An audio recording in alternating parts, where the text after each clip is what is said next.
And if you are new to our church and like to know a little bit more about who we are, the guest registry is also in the narthex. Don't hesitate to sign that. Fill that in and let us know a little bit more about you, and we'll let you know a little bit more about us. We have a weekly newsletter that will let you know what's going on here at First Congregational Church. This coming Thursday, I think that's Wednesday.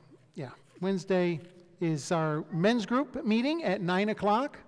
That's in the lounge, which is right over there.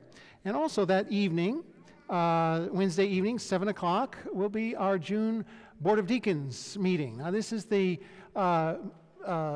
last meeting of the board for this program year, which means we welcome those who are elected to the board at our spring congregational meeting that we held after worship last Sunday.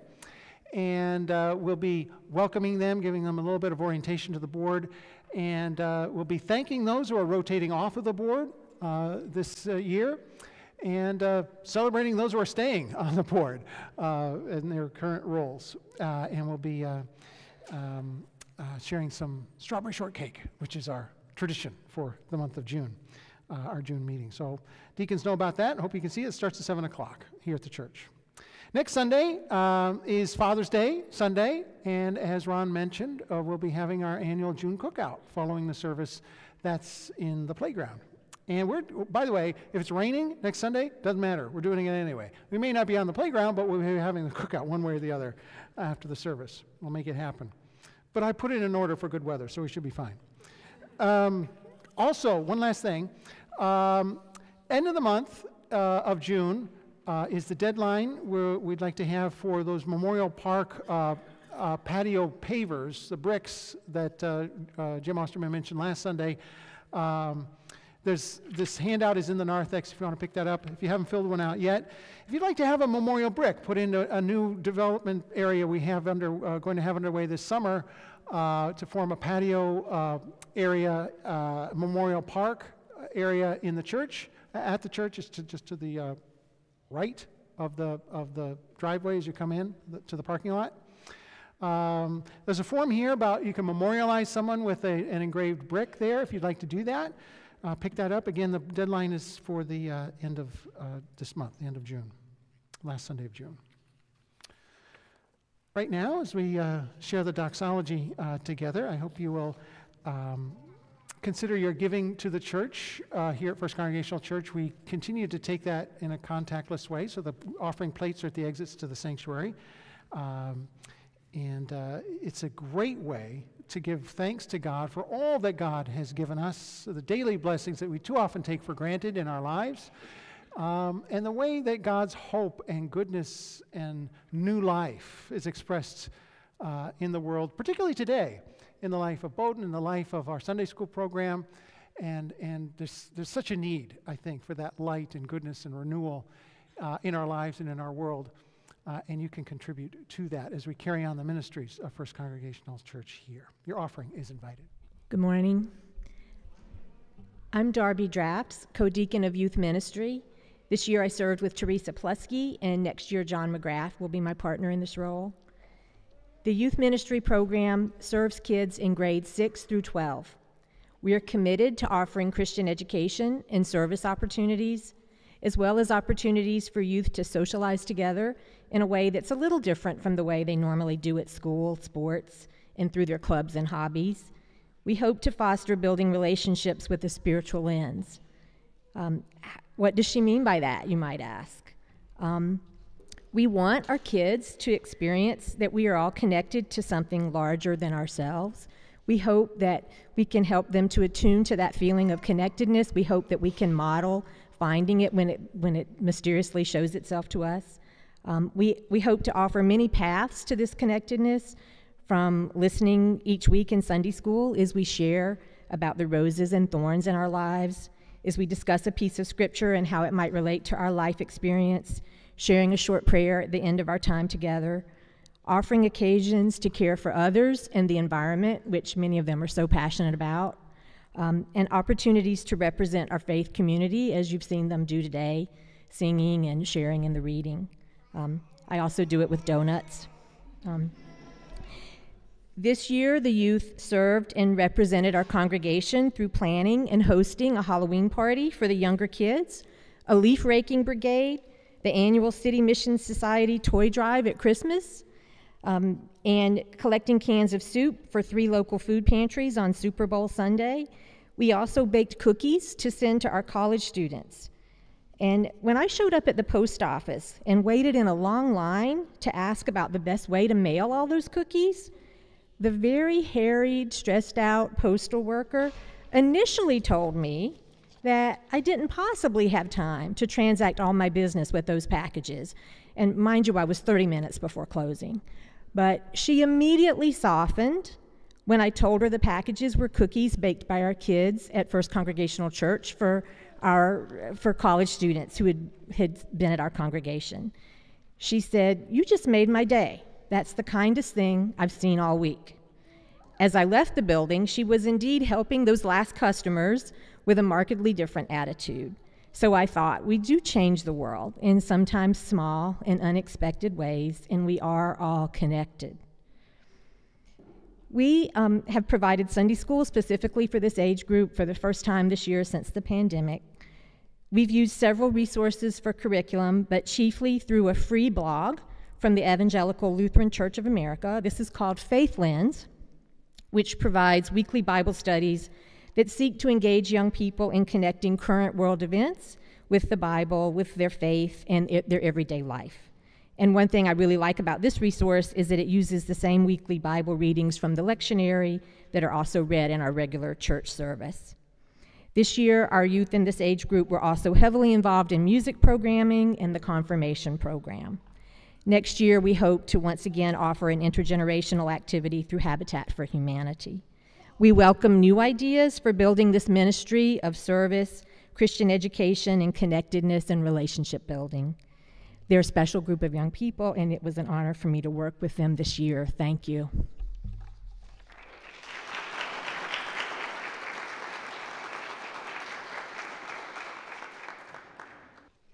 Good morning, everyone. Okay. So welcome to Church School Sunday. This year, we learned how to embrace the fruits of the Spirit. The fruits of the Spirit aren't actual fruit. Their characteristics are good qualities that are found in the Bible. Lost my spot already. Okay, their characteristics are qualities that people need to work on to become good people and good followers of Jesus. Of the 9 fruits of the Spirit listed by Paul, we focused on love, joy, peace, generosity, and faithfulness. For each lesson, we learned about a new fruit, read a Bible story that taught us how to show the fruits of the Spirit with others in our lives. We traveled to a country in the Caribbean and met someone our own age to see how they use the fruits in their lives. We also made crafts and played games. So the 5 countries that we studied were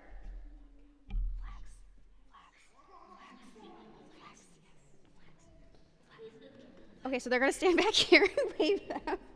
So the 5 countries were Cuba, you guys can come forward, Cuba, Haiti, Jamaica, the Dominican Republic, and Colombia.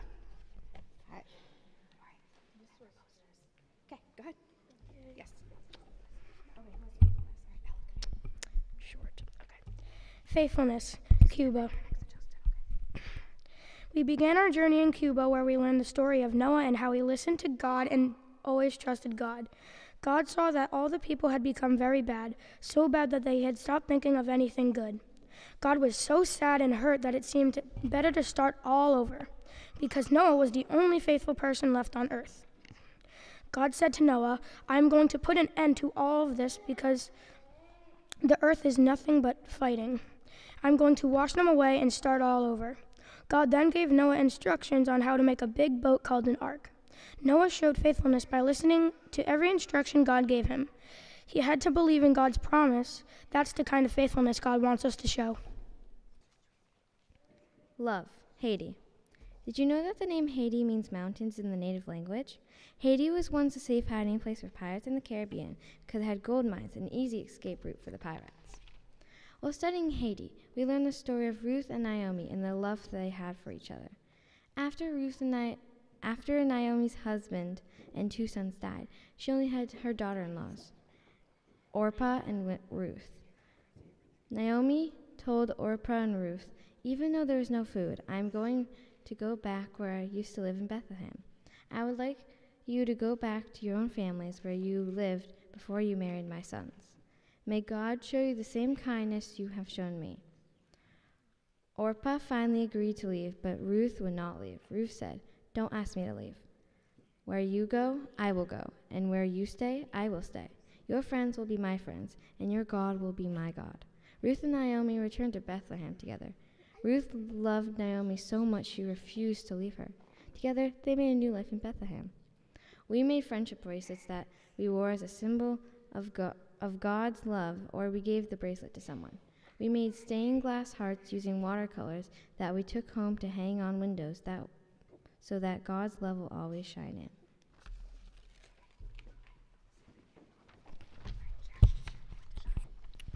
Generosity, Jamaica. In our study of Jamaica, we learned the story of a poor woman's offering found in Luke chapter 21, verses 1 through 4. Jesus taught in a temple where many rich people put a lot of money into their temple offering, and when giving their gifts, they made a big show of it to make sure everyone knew how much they had given. Jesus said when noticing a poor woman quietly give just 2 small copper coins, Jesus said, "This poor woman has given more to the temple than all of the rich people. The rich people have given gifts to the temple and have plenty more money. This poor woman has given all she has." Jesus taught us to open our hearts to listen, see, and speak about God's generosity. We talked about how we can be generous in our own lives by sharing with our siblings or friends, or by donating to the food pantry.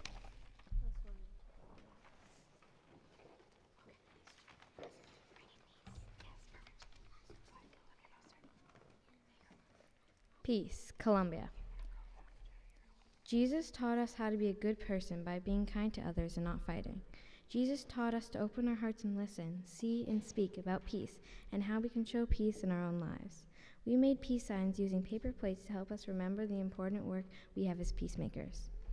The Bible story we read was from Matthew chapter 5, verses 1 through 12.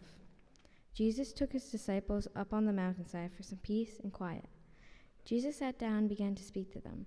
Jesus taught them about being grateful, thoughtful, peaceful, and about how to love. He said to them, "Blessed are those who are sad, for they will be comforted. Blessed are those who hunger and thirst, for they will be filled. Blessed are the pure in heart, for they will see God. Blessed are the peacemakers, for they will be called children of God."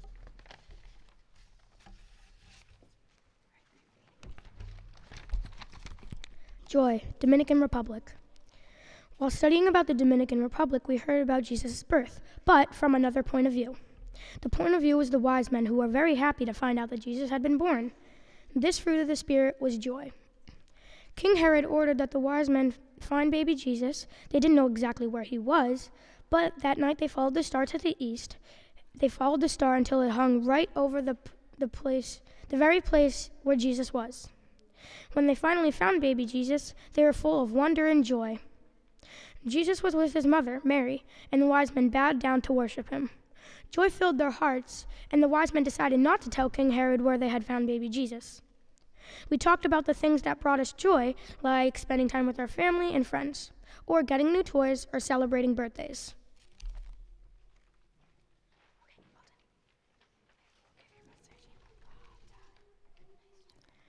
We would like to thank all our teachers for helping us learn this year. Please stand as we say your name. Terry, Laura, Michelle, Allison.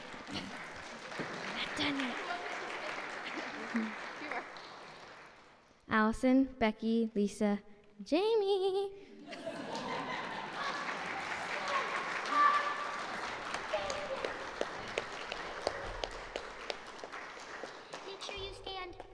Thank you, Justin. So thank you, everyone who helped out with the Sunday school program this year. Couldn't have done without all the great teachers. So thank you so much. And I also want to give a really special shout out to Beth, who every week, yes, every week she got everything ready for me. reminded me to breathe and that it was all going to come together. So thank you so much. All right, that's it. Thanks, guys. You did great. It's over. Before you head off, come Oh. here. Because this woman was our solo deacon of Christian education. Ordinarily, we have 2 people in every role on the board of deacons for each area of ministry in the church. And she flew solo the whole way as a first-time deacon, taking on the entire Sunday school program, which was huge, and she stuck with it. So we're very, very grateful. Small token of our appreciation for that. So thank you so much.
Amen.